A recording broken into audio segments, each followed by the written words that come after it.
मैं government job में तो नहीं गया। मेरी खुद की प्राइवेट लिमिटेड कंपनी है, 3 कंपनियां हैं। मैं ब्लॉकचेन बेस्ड बैंकिंग सर्विसेज के लिए काम कर रहा हूँ।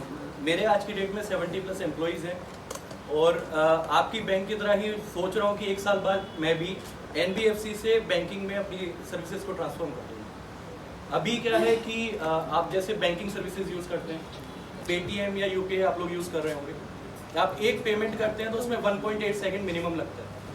हम वही चीज़ 1 सेकंड के 2 लाख में पार्ट में करने के लिए तैयार हैं। बस थोड़ी सी हार्डवेयर लिमिटेशन से उस पर काम चल रहा है। मैं एक ऐसे दौर में पहुंच चुका था कि शायद सुसाइड करने वाले दौर में था। बहुत सारी चीज़ें मेरी लाइफ में हुई। सर को 2010 में धीरेन्द्र सिंह अंकल जी बैठे हैं यहाँ पे, मुझे इन्हें सौंप दिया था इन्होंने, खाली इसलिए कि मैं एक ऐसा कैंडिडेट था, एक ऐसा स्टूडेंट था अपनी फैमिली में जो इनके हिसाब से थोड़ा बहुत चलता था और ऐसा बंदा था जिसकी ट्यूनिंग मौसा जी के साथ में बहुत अच्छी थी। नहीं तो एक ऐसे बंदे हैं कि आप इनके सामने जाके बैठिए, बच्चे बैठना नहीं चाहते इनके सामने, कि अभी बैठेंगे तो सवाल करने बैठ जाएंगे, कॉपी रखेंगे और सामने वाले से कहेंगे कि बेटा सोल्व करो। सोल्व कोई कर नहीं पाता है और हिम्मत नहीं होती कि फिर जवाब दे पाए या बैठ पाए। इनका इस तरह का खौफ है हमारे यहाँ पे कि इनके सामने लोग बैठना नहीं चाहते बच्चे। पर मेरी बॉन्डिंग और मेरी ट्यूनिंग इतनी अच्छी थी और आज भी इतनी अच्छी है कि चीज़ें इनकी वजह से आज यहाँ ट्रांसफॉर्म होके पहुँच चुकी हैं। मैं 106 में वो तो नहीं हूँ कि सरकारी नौकरी वाला बंदा हूँ, पर 70 लोगों को मैं आज की डेट में जॉब दे रहा हूँ। मैं एम्प्लॉयर हूँ, 70 लोग मेरे यहाँ पे काम कर रहे हैं और उसके पीछे एक सबसे बड़ी वजह जो है वो मौसा जी।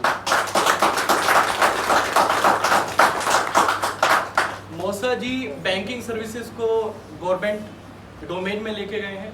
वहाँ पे इन्होंने जो अपनी साइड से मदद हुई वो की है। मैं प्राइवेट सेक्टर में चीज़ों को ट्रांसफॉर्म करने की कोशिश कर रहा हूँ। बाकी मेरे पिता से ज़्यादा हैं। 2015 में मेरे फादर एक्सपायर हो गए। सारा कुछ इन्होंने ही तब से देखा है। हर कोई होता है, मौसी जी मेरी यहाँ पे बैठी है। ये एक ऐसी लेडी है जिन्होंने 3 बच्चे नहीं, कम से कम 300 बच्चों को पाला है। आपने अपनी फैमिली में देखा होगा कि आप 3 बच्चों को टाइम नहीं दे पाते, जैसे आप कह रहे थे कि आप लाला टीकर में थे, बच्चों को टाइम नहीं दे पाते थे। यहाँ पे ऐसा था कि यहाँ पे बच्चों को घर के टाइम भले ही नहीं मिल रहा था, पर 300-400 लोगों को टाइम मिल रहा था जिनकी लाइफ उन्होंने ट्रांसफॉर्म की। उसमें से एक मैं भी हूँ। बाकी तो अभी कुछ दिन पहले मौसा जी से बात हो रही थी कि भाई आगे की क्या प्लानिंग है, तो कह रहे कि वो प्लानिंग जो है वो तो बाद में बैठ के डिसाइड करेंगे, उससे पहले तो 3-4 दिन बहुत अच्छे से सोना है। अब उसके बाद में क्या होगा तो वो देखा जाएगा। तो इसीलिए मैं जो है इनके लिए स्लीपिंग वियर भी लेके आया हूँ कि आराम से बैठ के 4-5 दिन आराम से सोए। साथ में सारे कारवा लेके आया हूँ कि आराम से गाने भी एंजॉय करें। मौसा जी को पुराने गाने सुनने का बड़ा शौक था, पर कभी टाइम इतना नहीं मिला कि सुन पाए। दूसरा, घर का माहौल इन्होंने हमेशा ऐसा रखा कि पढ़ाई करें, तो हमारे घर में भी टीवी आ गया, तो मौसा जी के घर में टीवी कभी नहीं आया। ऐसा नहीं था कि फाइनेंशियली कोई ऐसी कंडीशन हो कि टीवी ना आ पाए, पर वो फ्रीडम उस तरह की बच्चों को देना ही नहीं चाहते कि चीज़ें वैसे चले जैसे मौसा जी चाहते थे। अब आइडियल कैंडिडेट तो मैं भी नहीं बन पाया। गवर्नमेंट जॉब मौसा जी हमेशा से प्रेफर करते हैं, पर चीज़ें मैंने से भी कोशिश की कि बहुत अच्छी हो जाए। बाकी दीदी भी डोमेन से थोड़ी अलग चल रही हैं।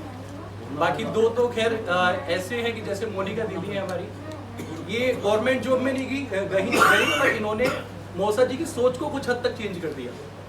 हुआ क्या कि बाकी लोग तो गवर्नमेंट जॉब में गए, इनके डोमेन के थ्रू भी गए, इनके मार्गदर्शन के थ्रू गए, बट बेबी दीदी तो गवर्नमेंट जॉब में चली गई। पर रूबी दीदी जो मोनिका दीदी हमारी है, ये गवर्नमेंट जॉब में ना जाके प्राइवेट जॉब में चली गई।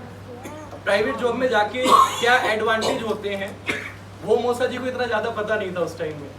तो जब इन्होंने एडवांटेज देखे कि यार भाई सैलरी भी ज़्यादा मिल रही है, अगर आप परफॉर्म अच्छा करते हैं तो जॉब सिक्योरिटी भी है, तो उसने कुछ हद तक सोच को बदला। अब मौसा जी लोगों को बहुत अच्छे से टैकल कर पाते हैं, ऐसे लोगों को जो प्राइवेट में या और किसी चीज़ में जाना चाहिए। खाली वो जॉब की बात नहीं है, वो सोशल वर्क भी हो सकता है। मेरी और मौसा जी की बैठ के काफ़ी देर बात होती थी सोशल वर्क के ऊपर। मैं एक टाइम में आम आदमी पार्टी से कनेक्ट रहा था काफ़ी टाइम तक। मैं चांदनी चौक जो जिला है, दिल्ली के अंदर 9 जिले हैं टोटल, चांदनी चौक जिले का मैं पहला प्रेसिडेंट था। तो हमारी बैठ के बड़ी देर तक डिबेट होती थी, चीज़ें होती थी। मोसा जी ने कभी किसी चीज़ को लेके प्रेशर नहीं बनाया, और ये एक ऐसे इंसान थे मेरे यहाँ से। मेरे फादर मुझे कभी इतना सपोर्ट नहीं करते थे जितना इन्होंने मेरे ऊपर सपोर्ट किया। अगर शायद ये नहीं होते, मैं क्या, मेरे बड़े भाई हैं, अगर आप उसे 106 की लिस्ट में आएंगे तो उसमें मेरे भाई भी आते हैं।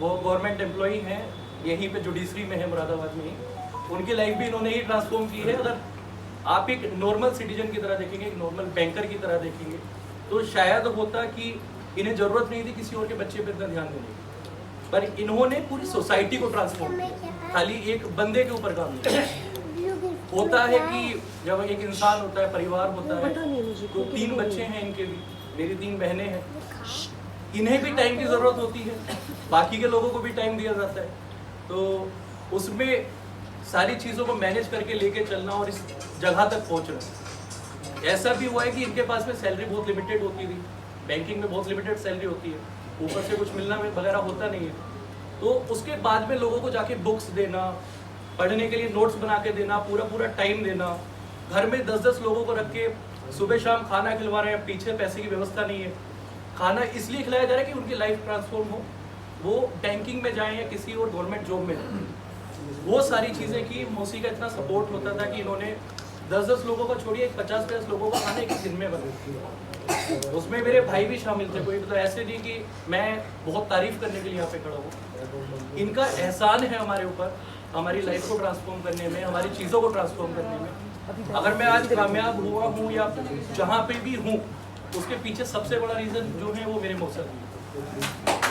बाकी इससे तो मैं खाली ये चाहता हूँ कि स्वस्थ रहे, जितना मैं जीऊँ उससे थोड़ा सा ज़्यादा जीऊँ, आगे मदद मिलती रहेगी। बाकी तो अब हम हैं ही आगे की सारी चीज़ें देखने के लिए। बाकी ऊपर वाला करे कि स्वस्थ रहें, सेहतमंद रहें, और बाकी थैंक यू सो मच।